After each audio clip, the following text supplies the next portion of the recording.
SK news Mulbagal digital ಸುದ್ದಿವಾಹಿನಿಗೆ ಸ್ವಾಗತ. ಅಭಿವೃದ್ಧಿ ಮಂಜುನಾಥ್ ಇಲ್ಲ. ಹೇಳಪ್ಪ ಹೇಳ.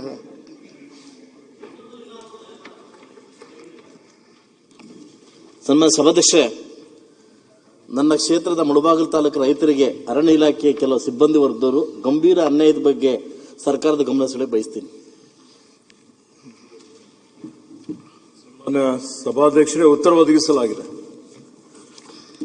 ಸಭಾಧ್ಯಕ್ಷೆ, ಉತ್ತರವನ್ನು ಒದಗಿಸಿದ್ದಾರೆ.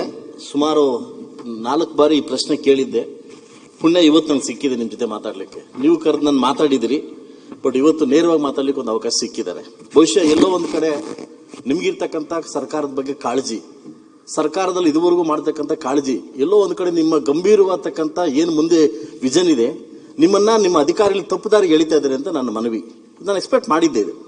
ನಾವು ಇದು ಮಾಡಿಲ್ಲ, ಅನ್ಯಾಯ ಮಾಡಿಲ್ಲ, ನಾವು ಒತ್ತುವರಿ ಮಾಡಿಲ್ಲ ಅಂತ ಹೇಳ್ತಾರಲ್ಲ ನಮ್ಮ ಸಭಾಧ್ಯಕ್ಷರೇ. ನಮ್ಮ ಮಿನಿಸ್ಟರ್ ಒಂದು ಮಾತು ಕೇಳ್ತೀನಿ. ರಾತ್ರಿ 8 ಗಂಟೆಗೆ ಪೊಲೀಸ್ ಕರ್ಕೊಂಡೋಗಿ ತೆರವುಗೊಳಿಸೋದು ಇದೇನಂತಾರೆ?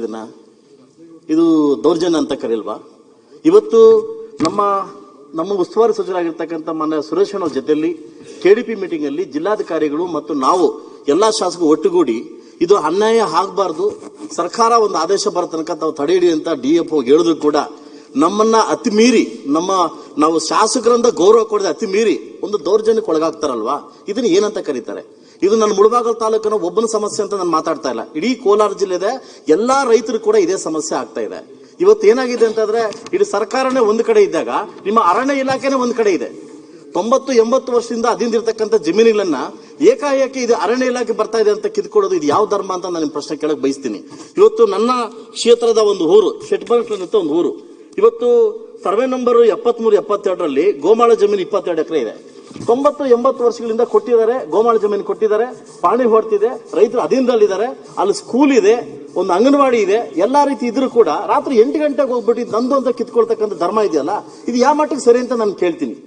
ಯಾಕಂದ್ರೆ ಇದೀ ನಮ್ಮ KDPದಲ್ಲಿ ನಮ್ಮ ನೋವನ್ನ ನಮ್ಮ ಉಸ್ತುವಾರಿ ಸಚಿವರು ಹೇಳಿದ್ವಿ, ಎಲ್ಲಾ ಶಾಸಕರು ಹೇಳಿದ್ವಿ, ಆ ಎಮ್ಮನ್ ಕರೆದು ಮಾತಾಡಿದ್ವಿ, DFN ಕರೆದು ಮಾತಾಡಿದ್ವಿ. ಸದ್ಯಕ್ಕೆ ಸಾಕು ನಿಲ್ಲಿಸಿ, ಸರ್ಕಾರದಿಂದ ಆದೇಶ ಬರ್ತಕ್ಕ ನಿಲ್ಲಿಸಿ ಅಂತಂದ್ರು ಕೂಡ ನಮ್ಮನ್ನ ಅತಿ ಮೀರಿ ಕೂಡ ಎಮ್ಮ ಹೋಗ್ತಿದ್ರಂತಂದ್ರೆ ಇದು ನಮಗೆ ಶಾಸಕರಾಗಿ ಒಬ್ಬ ಜಿಲ್ಲಾ ಉಸ್ತುವಾರಿ ಅವ್ರಿಗೆ ಮರ್ಯಾದಿಲ್ವಾ? ಯಾಕಂದ್ರೆ ಸುಮಾರು ವರ್ಷಗಳಿಂದ ಇದು ಕಾಟ ಆಗ್ತಾ ಇದೆ. ಇದು ನಾನೊಬ್ಬಂದಲ್ಲ, ನನ್ನ ತಾಲೂಕದಲ್ಲ, ಎಲ್ಲಾ ತಾಲೂಕಲ್ಲೂ ಇದೇ ಆಗ್ತಾ ಇದೆ. ಇದಕ್ಕೆ ಪೂರಕವಾಗಿ ಒಂದು ಗಮನ ತಂದಿದ್ದೆ ನಮ್ಮ ಸಚಿವರಿಗೆ. ಅಣ್ಣ, ಅನ್ನಳ್ಳಿ ಸರ್ವೆ ನಂಬರ್ 117, 118, 119 25 ಎಕರೆ ಜಮೀನನ್ನ ಒಂದು ಕ್ರೀಡಾಂಗಣಕ್ಕೆ ಅಲಾಟ್ ಮಾಡಿದ್ವಿ. ಇವತ್ತು ಯಾರೋ ಒಂದು ಗುಜರಾತ್ ಕಂಪನಿಯವರು ನಮ್ಮ ಕುಮಾರಸ್ವಾಮಿ ಕಡೆ, ನಮ್ಮ ಅಣ್ಣ ಕಡೆಯಿಂದ ಒಂದು 25 ಕೋಟಿ ಹಣ ಬಿಡುಗಡೆ ಮಾಡ್ಕೊಂಡ್ ಬಂದಾಗ ಏಕಾಏಕಿ ಒಬ್ಬ ಶಾಸಕರು ಗೊತ್ತಿಲ್ಲದೆ ಇವ್ರು ಏನಾಗ್ತದೆ, ಇಲ್ಲಿ ಬಾವಲಿ ಓಡ್ತಿದೆ, ಕೊಡ್ಲಿಕ್ಕೆ ಆಗಲ್ಲ ಅಂತ ಒಂದು ನಿಮಗೆ ಲೆಟರ್ ಕಳಿಸ್ತಾರೆ. ಇದು ಯಾಕೆ ನಮ್ಗೆ ಅರ್ಥ ಆಗ್ತಾರೆ? ಎಲ್ಲಿ ಹೋಗ್ತಿದೆ ಅರ್ಥ ಆಗ್ತಲ್ಲ. ನಿಮಗಿರ್ತಕ್ಕಂಥ ಕಾಳಜಿ ನಿಮ್ಮ ಅಧಿಕಾರಿಗಳು ಯಾಕೆ ಬರ್ತಾ ಇಲ್ಲ ಅಂತ ಅರ್ಥ ಆಗ್ತಲ್ಲ ನಮ್ಗೆ. ಇವತ್ತು ನಾವು ಈ ಸರ್ಕಾರದಲ್ಲಿ ನೀವು ಸಚಿವರಾಗಿದ್ರು ಕೂಡ, ನಾವು ಶಾಸಕರಾದ್ರು ಕೂಡ, ದಿನ ಬೆಳಗ್ಗೆ ಆದ್ರೂ ಕೂಡ ರೈತರ ಸಮಸ್ಯೆ ಇದಾಗ್ತಾ ಇದ್ರೆ ಇದೆಲ್ಲೋ ಒಂದ್ ಕಡೆ ನಮ್ಗೆ ಅವಮಾನ ಆಗ್ತಾ ಇದೆ. ನೀವು ಅರ್ಥ ಮಾಡ್ಕೊಬೇಕು. ಇವತ್ತು ನೀವು ಮಾಡ್ತಕ್ಕಂಥ ಕೆಲಸಕ್ಕೆ ನಾವು ಅಡ್ಡಿಪಡಿಸ್ತಾ ಇಲ್ಲ. ನಮ್ಮ ಏನು ಜಂಟಿ ಸರ್ವೆ ಮಾಡಿ, ಯಾಕಂದ್ರೆ ನಮ್ಮ ಇವರು ಮತ್ತು ನೀವು ಜಂಟಿ ಸರ್ವೆ ಮಾಡಿ ಅದಿಂದಲ್ಲಿ ಕರ್ನಾಟಕ ನೀವು ನಿಮ್ದೇ ಆಗಿದ್ರೆ, ಏನೋ ಸರ್ ಅರಣ್ಯ ಇಲಾಖೆ ಆಗಿದ್ರೆ ಒಂದು ನೋಟಿಸ್ ಕೊಟ್ಟು, ಇಲ್ಲ ಅವ್ರಿಗೆ ರೈತರಿಗೆ ಒಂದು ಟೈಮ್ ಕೊಟ್ಟು ರೈತರ ಬೆಳೆ ಹಾಳಾಗ್ದಂಗೆ ಮಾಡ್ತಕ್ಕಂಥ ಧರ್ಮ ತಗೋಬೇಕು ಅಂತ ನನ್ನ ಮನವಿ. ಸನ್ಮಾನ್ಯ ಸಭಾಧ್ಯಕ್ಷರೇ, ಅರಣ್ಯ ಪರಿಸರ ಪ್ರಕೃತಿ ಸಂರಕ್ಷಣೆ ಮಾಡುವಂಥದ್ದು ನಮ್ಮೆಲ್ಲರ ಆದ್ಯ ಕರ್ತವ್ಯವಾಗಿದೆ. ಭೂಭಾಗದ ಸುಮಾರು 33% ಅರಣ್ಯ ಇರಬೇಕು ಅಂತ ಹೇಳಿದ್ರೆ ನಮ್ಮಲ್ಲಿ 21% ಅರಣ್ಯ ಇದೆ. ಕೋಲಾರಿನಲ್ಲಿ ಸುಮಾರು 50,000 ಹೆಕ್ಟೇರ್ ಅರಣ್ಯ ಪ್ರದೇಶ ಇದೆ, 7% ಅರಣ್ಯ ಇದೆ. ಕೋಲಾರ ಜಿಲ್ಲೆಯಲ್ಲಿ ಸುಮಾರು 9,860 ಎಕರೆ ಜಮೀನು ಅಕ್ರಮವಾಗಿ ಅರ್ಧ 5,000 ಎಕರೆ ಮಂಜೂರಾತಿಯಾಗಿದೆ. ಸುಮಾರು 4,000ಗಿಂತಲೂ ಹೆಚ್ಚಿನ ಒಂದು ಜಮೀನು ಒತ್ತುವರಿಯಾಗಿದೆ. ಈ ಎಲ್ಲೆಲ್ಲಿ ಒತ್ತುವರಿ ಆಗಿದ್ದಂತಹ ಪ್ರಕರಣಗಳಿದ್ದಾವೆ. ಅದರಲ್ಲಿ ವಿಶೇಷವಾಗಿ ಗೌರವಾನ್ವಿತ ಸದಸ್ಯರು ಏನೊಂದು ಪ್ರಶ್ನೆ ಮಾಡಿದ್ದಾರೆ, ಒಂದು ಆತಂಕವನ್ನು ವ್ಯಕ್ತಪಡಿಸಿದ್ದಾರೆ. ಇವತ್ತು ಕೋಲಾರ ಪ್ರಾದೇಶಿಕ ಅರಣ್ಯ ವಿಭಾಗ ವ್ಯಾಪ್ತಿಯ ಬಂಗಾರಪೇಟೆ ಭಾಗದ ಮುಳಬಾಗಿಲು ಅರಣ್ಯ ವಲಯದ ಕಾಶಿಪುರ ಅರಣ್ಯ ಪ್ರದೇಶವು ಸರ್ಕಾರದ ಅಧಿಸೂಚನೆ ಸಂಖ್ಯೆ ಇವತ್ತು ನಂಬರ್ 10947 FT ದಿನಾಂಕ 29/5/1896ರಂತೆ ಅಧಿಸೂಚಿತ ಅರಣ್ಯ ಪ್ರದೇಶವಾಗಿದ್ದು, ಇದು ನಮ್ಮ ಗಮನಕ್ಕೂ ನೋಟಿಫಿಕೇಶನ್ ಎಲ್ಲ ಕಳಿಸ್ಲಿಕ್ಕೆ ನಮ್ಮ ಅಧಿಕಾರಿಗಳಿಗೆ ಹೇಳ್ತೇನೆ. ಇದು 1890ರಲ್ಲಿ ಅಧಿಸೂಚಿತ ಅರಣ್ಯ ಅಂತೇಳಿ ಹೇಳಿ ಈಗಾಗಲೇ ಅಧಿಸೂಚನೆ ಆಗಿದೆ. ಅಧಿಸೂಚಿತ ಅರಣ್ಯ ಅಂತ ಹೇಳಿದ್ರೆ ಇದು ಮೀಸಲು ಅರಣ್ಯ. ಮೀಸಲು ಅರಣ್ಯ ಒಂದ್ಸಲ ಘೋಷಣೆ ಆಯಿತು ಅಂತ ಹೇಳಿದ್ರೆ ಆ ಮೀಸಲು ಅರಣ್ಯ ಯಾವುದೇ ಅರಣ್ಯವಲ್ಲದ ಕೆಲಸ ಕಾರ್ಯಗಳಿಗೆ FC ಇಲ್ಲದೆ ತಿರುವಳಿ ಇಲ್ಲದೆ ರಾಜ್ಯ ಸರ್ಕಾರದ್ದು ಕೊಡ್ಲಿಕ್ಕಾಗಲ್ಲ, ಕೇಂದ್ರ ಸರ್ಕಾರನೂ ಕೊಡ್ಲಿಕ್ಕಾಗಲ್ಲ. ಇದಕ್ಕೆ ನಿಯಮಾವಳಿಗಳಿದೆ. ಕಾಲ ಕಾಲಕ್ಕೆ ಸರ್ವೋಚ್ಚ ನ್ಯಾಯಾಲಯದ ಇದ್ರ ಬಗ್ಗೆ ತೀರ್ಪನ್ನು ಕೊಟ್ಟಿದೆ. ಇವತ್ತಿಗೆ ಇತ್ತೀಚೆಗೆ ಇನ್ನೊಂದು ತೀರ್ಪು ಬಂದಿದೆ. ಆ ತೀರ್ಪಿನಲ್ಲಿ ಒಂದು ವೇಳೆ ಅಧಿಸೂಚಿತ ಅರಣ್ಯ ಅಂತ ಆಗಿದ್ರೆ ಆ ಅರಣ್ಯ ಪ್ರದೇಶ ಕಂದಾಯ ಇಲಾಖೆಯ ಹೆಸರಿನಲ್ಲಿ ಇದ್ದರೆ ಅದು ಏನಾದರೂ ಅಕ್ರಮವಾಗಿ ಇವತ್ತು ಗ್ರಾಂಟ್ ಆದ್ರೆ ಅಥವಾ ಒತ್ತುವರಿ ಆಗಿದ್ರೆ ಅಂಥದ್ದು ಒಂದು ವಿಶೇಷ ತನಿಖಾ ತಂಡ ಮಾಡಿ ಅದನ್ನು ಪರಿಶೀಲನೆ ಮಾಡಿ ಅದು ವಾಪಸ್ ಮತ್ತೆ ಅರಣ್ಯಕ್ಕೆ ಕೊಡಬೇಕು ಅನ್ನುವಂಥ ತೀರ್ಮಾನ ಮಾಡಲಾಗಿದೆ. ಈ ಎಲ್ಲ ಹಿನ್ನೆಲೆಯಲ್ಲಿ ಇವತ್ತು ರಾಜ್ಯದಾದ್ಯಂತ ಬೆಂಗಳೂರು ಸೇರಿಕೊಂಡು ಈಗಾಗಲೇ ಬೆಂಗಳೂರಲ್ಲಿ ಸಹಿತ ಸುಮಾರು 250 ಎಕರೆ 10,000 ಕೋಟಿ ರೂಪಾಯಿ ಮೌಲ್ಯದ ಅರಣ್ಯ ಒತ್ತುವರಿ ಆಗಿದ್ದಂಥದ್ದು ನಾವು ತೆರವುಗೊಳಿಸಿದ್ದೇವೆ. ಅರಣ್ಯ ಅಂತೇಳಿ ಆಗಿದೆ. ಈಗ ಸುಮಾರು 30-40 ಸಾವಿರ ಕೋಟಿ ರೂಪಾಯಿ ಬೆಲೆ ಬಾಳುವ ಅರಣ್ಯ ಪ್ರದೇಶ ಒತ್ತುವರಿ ಬೆಂಗಳೂರಿನಲ್ಲಿ ಆಗಿದ್ದಂಥದ್ದು ಈಗ ವ್ಯಾಜ್ಯ ನಡೀತಾ ಇದೆ ಹೈಕೋರ್ಟ್ ಅಲ್ಲಿ, ಸುಪ್ರೀಂ ಕೋರ್ಟ್ ಅಲ್ಲಿ. ಈಗ ಏನು ರಾತ್ರೋರಾತ್ರಿ ಏಕಾಏಕಿ ಬರುವಂತದ್ದಿದೆ, ಅದಕ್ಕೆ ಅವಕಾಶ ಇಲ್ಲ. ಇವತ್ತು ಇಂಥ ಪ್ರಕರಣಗಳು, ಈ ಪ್ರಕರಣಗಳಲ್ಲಿ ಸಹಿತ ತಾವೇನ್ ಕೇಳಿದಿರಿ, ಪ್ರಶ್ನೆ ಕೇಳಿದ್ದಂಥದ್ದು ಇವತ್ತು ಕುಮದೇನಹಳ್ಳಿ, ಶೆಟ್ಟಿ ಬನಕನಹಳ್ಳಿ, ಅತ್ತಿಕುಂಟೆ, ಹೀಗಾಗಿ ಎಲ್ಲಾ ಕಡೆ ಅಧಿಸೂಚನೆ ಆಗಿದ್ದಂಥದ್ದು 351 ಎಕರೆ. ಈ 351 ಎಕರೆಯಲ್ಲಿ ಸುಮಾರು ಒತ್ತುವರಿಯಾದ ಅರಣ್ಯ ಪ್ರದೇಶ 25 ಎಕರೆ. 25 ಎಕರೆ ಒತ್ತುವರಿ ಆಗಿದಂಥದ್ದು ನಮ್ಮ ಇಲಾಖೆ ಕಡೆಯಿಂದ ನನಗೆ ಬಂದ ಮಾಹಿತಿ ಪ್ರಕಾರ, ನನಗೆ ಕೊಟ್ಟ ಮಾಹಿತಿಯಲ್ಲಿ ಏನಾದರೂ ಹೆಚ್ಚು ಕಡಿಮೆ ಇದ್ರೆ ತಮಗೆ ಬೇಕಾದ್ರೆ ನಾನು ಕರೆಸ್ತೊಂದು ಸಭೆ ಮಾಡ್ತೀನಿ. ಇವತ್ತು ನನಗೆ ಕೊಟ್ಟ ಮಾಹಿತಿ ಪ್ರಕಾರ ಈ 25 ಎಕರೆ ಏನು ಒತ್ತುವರಿ ಆಗಿದ್ದಂಥದ್ದು ಆ ಒತ್ತುವರಿದಾರರಿಗೆ ನೋಟಿಸ್ ಕೊಡಲಾಗಿದೆ. ಅದಾದ್ಮೇಲೆ ಕೆಲವೊಂದು ಒತ್ತುವರಿದಾರರು ಇವತ್ತು ಕೋರ್ಟಿಗೆ ಹೋಗಿದ್ದಾರೆ. ಕೋರ್ಟ್ ಅಲ್ಲಿ ಡಿಸ್ಮಿಸ್ ಮಾಡಿದೆ. ಕೋರ್ಟ್ ಡಿಸ್ಮಿಸ್ ಮಾಡಿದ ಮೇಲೆ ನಮ್ಮ ಇಲಾಖೆ ಅಧಿಕಾರಿಗಳು ಒತ್ತುವರಿ ತೆರವು ಮಾಡುವಂತ ಕೆಲಸವನ್ನು ಮಾಡಿದ್ದಾರೆ. ತೆರವು ಮಾಡೋಕ್ಕಿಂತ ಪೂರ್ವದಲ್ಲಿ ಏನ್ ನಿಯಮ ಇದೆ 64A ಮಾಡುವಂಥದ್ದು, 64A ನಿಯಮ ಮಾಡುವಂಥದ್ದು ACF ಗಳು ಮಾಡ್ತಾರೆ. ACF ಗಳು ಮಾಡಿದ ಮೇಲೆ ಮುಂದೆ ಮತ್ತೆ CF ಗೆ ಅವರು ಅಪೀಲ್ ಹೋಗ್ಬೋದು. ಅಪೀಲ್ ಹೋಗ್ಲಿಕ್ಕೂ ಅವಕಾಶ ಕೊಡಲಾಗಿದೆ. ಅಪೀಲ್ ಅವರು ಹೋಗಿದ್ದಂತಹ ಸಂದರ್ಭದಲ್ಲಿ ಅಪೀಲ್ ಸಹಿತ ಡಿಸ್ಮಿಸ್ ಆದ ನಂತರ ಅವರಿಗೆ ಮಾಹಿತಿಯನ್ನು ಕೊಟ್ಟು ಈ ಒತ್ತುವರಿ ತೆರವು ಕಾರ್ಯಾಚರಣೆ ನಡೆದಿದೆ. ಕಾನೂನುಬದ್ಧವಾಗಿ ನಿಯಮಾನುಸಾರವೇ ಒತ್ತುವರಿ ತೆರವು ಮಾಡಲಾಗಿದೆ. ಇದು ಮುಂದಿನ ಪೀಳಿಗೆ ಹಿತದೃಷ್ಟಿಯಿಂದ ಮಾಡಿದಂಥದ್ದು.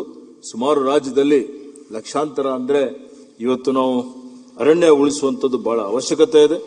ಆದಾಗ್ಯೂ ಮಾನ್ಯ ಸದಸ್ಯರೇನು ಹೇಳಿದ್ದಾರೆ, ಅಧಿಕಾರಿಗಳು ಏಕಾಏಕಿಯಾಗಿ ಬರ್ತಾರೆ ಅಥವಾ ಯಾರ ಗಮನಕ್ಕೂ ತರೋದಿಲ್ಲ, KDPಯಲ್ಲಿ ಚರ್ಚೆ ಆಗಿದೆ ಅಥವಾ ಶಾಸಕರ ಗಮನಕ್ಕೂ ತರೋದಿಲ್ಲ ಅನ್ನುವಂಥದ್ದು ಏನ್ ಕಾಯ್ದೆ ಕಾನೂನು ನಿಯಮಗಳು ಅವೆಲ್ಲವನ್ನು ನಮ್ಮ ಅಧಿಕಾರಿಗಳಿಗೆ ನಾನು ಸೂಚನೆ ಕೊಡ್ತೇನೆ.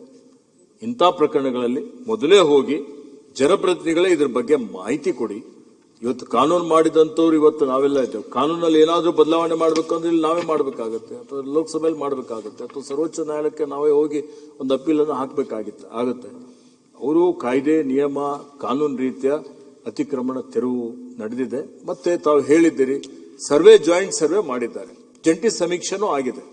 ಇವತ್ತು ಅರಣ್ಯ ಇಲಾಖೆ, ಕಂದಾಯ ಇಲಾಖೆ, ಮೋಜನಿ ಇವು ಮೂವರು ಕೂಡಿ ಜಂಟಿ ಸರ್ವೆನು ಮಾಡಿ ಜಂಟಿ ಸರ್ವೆ ಮ್ಯಾಪ್ ಸಹಿತ ಕೊಟ್ಟಿದ್ದಾರೆ. ಆ ಮ್ಯಾಪ್ ಕೊಟ್ಟ ನಂತರ ಇವತ್ತು ಯಾವುದು ಅರಣ್ಯವಲ್ಲದ ಪ್ರದೇಶದಲ್ಲಿ ಇವತ್ತು ಅರಣ್ಯ ತೆರವು ಮಾಡಿದ್ದಾರೆ ಅಂತ ತಾವು ಶಾಸಕರ ಗಮನದಲ್ಲಿದೆ. ಆದರೆ ಅರಣ್ಯವಲ್ಲದ ಪ್ರದೇಶದಲ್ಲಿ ಯಾವುದೇ ರೀತಿಯ ತೆರವು ಕಾರ್ಯಾಚರಣೆ ಆಗಿಲ್ಲ. ಅಂತ ಪ್ರಕರಣಗಳೇನಾದರೂ ಆಗಿದ್ರೆ ತಮ್ಮ ಹತ್ರ ಅದಕ್ಕೆ ಸಂಬಂಧಪಟ್ಟಂತೆ ಏನಾದರೂ ಇವತ್ತು ನಿಮ್ಮಲ್ಲಿ ಎವಿಡೆನ್ಸ್ ಇದ್ರೆ ನಾನು ಸೂಕ್ತ ಕ್ರಮ ತೆಗೆದುಕೊಳ್ತೇನೆ. ಉತ್ತರ ತುಂಬಾ ಚೆನ್ನಾಗಿ ಕೊಟ್ಟಿದ್ದಾರೆ, ಸೊಗಸಾಗಿ ಹೇಳಿದ್ದಾರೆ, ಒಪ್ಕೊಂತೀನಿ. ಎಲ್ಲೋ ಒಂದು ಕಡೆ ತಮ್ಮ ಅಧಿಕಾರಿಗಳು ತಮ್ಮನ್ನ ಗಮನ ಬೇರೆ ಕಡೆ ಸೆಳೀತಾ ಇದ್ದಾರೆ. ಇವತ್ತು ಮುಳಬಾಗಲ್ ತಾಲೂಕಲ್ಲಿ ಕಳೆದ ವರ್ಷದಲ್ಲಿ 4.25 ಕೋಟಿ ಅಮೌಂಟ್ ಡ್ರಾ ಮಾಡಿದ್ದಾರೆ. ನಾನು ಪ್ರಶ್ನೆ ಕೇಳಿದೆ, ಏತಕ್ಕೋಸ್ಕರ ಡ್ರಾ ಮಾಡಿದ್ರಿ ಅಂತ ಪ್ರಶ್ನೆ ಕೇಳಿದೆ. ಅದು ಉತ್ತರ ಕೊಟ್ಟಿದ್ದಾರೆ. ಒಂದೊಂದು ಗಿಡ ಮೇಂಟೈನ್ ಮಾಡ್ಲಿಕ್ಕೆ 55,000 ರೂಪಾಯಿ ನಾವು ಡ್ರಾ ಮಾಡಿದೀವಿ ಅಂತ ಹೇಳ್ತಾರೆ. ಇವತ್ತು ಕೆಲವು ಅಧಿಕಾರಿಗಳು ಯಾವ ರೀತಿ ನಿಮ್ಮನ್ನ ದಿಕ್ಕು ತಪ್ಪಿಸ್ತಾ ಇದ್ದಾರೆ ಅಂತಂದ್ರೆ, ನಾನೊಬ್ಬ ಶಾಸಕನಾಗಿ ಹೇಳ್ತೀನಿ, ಯಾಕಂದ್ರೆ ನಮ್ಮನ್ನ ಕಂಟ್ರೋಲ್ ಮಾಡಕ್ ಹೋಗ್ತಾ ಇಲ್ಲ, ನಮಗೆ ಕಂಟ್ರೋಲ್ ತಪ್ಪು ಹೋಗ್ತಿದ್ದಾರೆ. KDP ಮೀಟಿಂಗ್ ಅಲ್ಲಿ ಒಂದ್ ಮಾತು ಹೇಳ್ತಾರೆ, ನಾನು ನೀವನ್ನ ಅರಣ್ಯ ಇಲಾಖೆ ತಗೊಂಬೇಡಿ ಅಂತ ನಾನು ಹೇಳ್ತಾ ಇಲ್ಲ. ಗೋಮಾಳ ಜಮೀನು 22 ಎಕರೆ ಜಮೀನನ್ನ ಕೊಟ್ಟು 30 ವರ್ಷ ಆಗಿದೆ, ಪಾಣಿ ಬರ್ತಾ ಇದೆ, ರೈತರು ಬೆಳೆ ಹಾಕಿದ್ದಾರೆ. ಅಟ್ಲೀಸ್ಟ್ ನಿಮ್ದೇ ಆಗಿದ್ದಾಗ ರೆವಿನ್ಯೂ ಇಲಾಖೆ ಮತ್ತು ನಿಮ್ಮ ಅರಣ್ಯ ಇಲಾಖೆ ಜಂಟಿ ಸರ್ವೆ ಮಾಡಿ ಅದು ನಿಮ್ಮದೇ ಆಗಿದ್ರೆ, ನಿಮ್ ಜಮೀನು ನಿಮ್ದೇ ಆಗಿದ್ರೆ ಒಂದು ನೋಟಿಸ್ ಕೊಟ್ಟು ಆ ಬೆಳೆ ಆದ್ಮೇಲೆ ತಗೊಂಡ್ರೆ ತುಂಬಾ ಉತ್ತಮ ಅಂತ ನನ್ನ ಅನಿಸಿಕೆ. ಇದು ನನ್ನ ಕಳಕಳಿಜಿ ಮನವಿ. ಇವತ್ತು ಏನಾಗಿದೆ ಅಂದ್ರೆ, ದುಡ್ಡು ಕೊಟ್ರೆ NOC ಬೇಗ ಸಿಗ್ತಾ ಇದೆ, ದುಡ್ಡು ಕೊಡದವ್ರೆ ಅಳಿಸ್ತಾ ಇದ್ದಾರೆ. ಇವತ್ತು ಅಳಿಸ್ತಾ ಇದ್ದಾಗ ಜನ ಎಲ್ಲಿ ಹೋಗ್ತಾರೆ?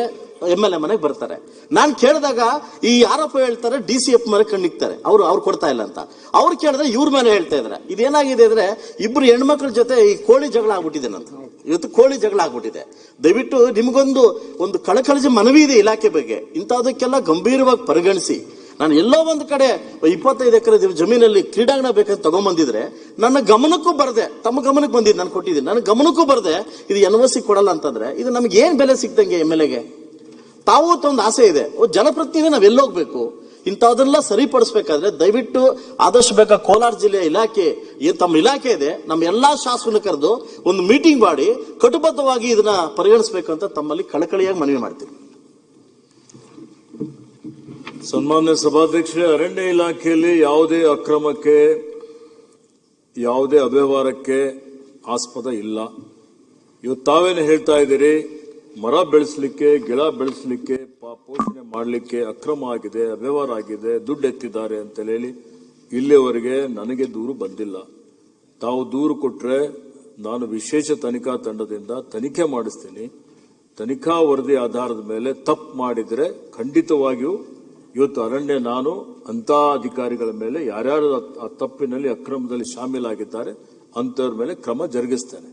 ಒಂದು ವೇಳೆ ನಿಮಗೆ ಇವತ್ತಲ್ಲಿ ಏನೇ ಒಂದು ಸರ್ಕಾರಿ ಕಾಮಗಾರಿ ಕೆಲಸ ಕಾರ್ಯಗಳು ಮಾಡೋದಿದ್ರೆ ಇವತ್ತು ತಾವು ಚರ್ಚೆ ಮಾಡಿ ಯಾವುದಾದ್ರೂ ಅರಣ್ಯ ಇಲಾಖೆ ಜಮೀನು ಬೇಕು ಅಂದ್ರೆ ಅದಕ್ಕೆ ಅರಣ್ಯ ತಿರುವಳಿ FC ಅಂತೀವಿ, ಫಾರೆಸ್ಟ್ ಕ್ಲಿಯರೆನ್ಸ್ ತೆಗೆದುಕೊಳ್ಳಬೇಕು.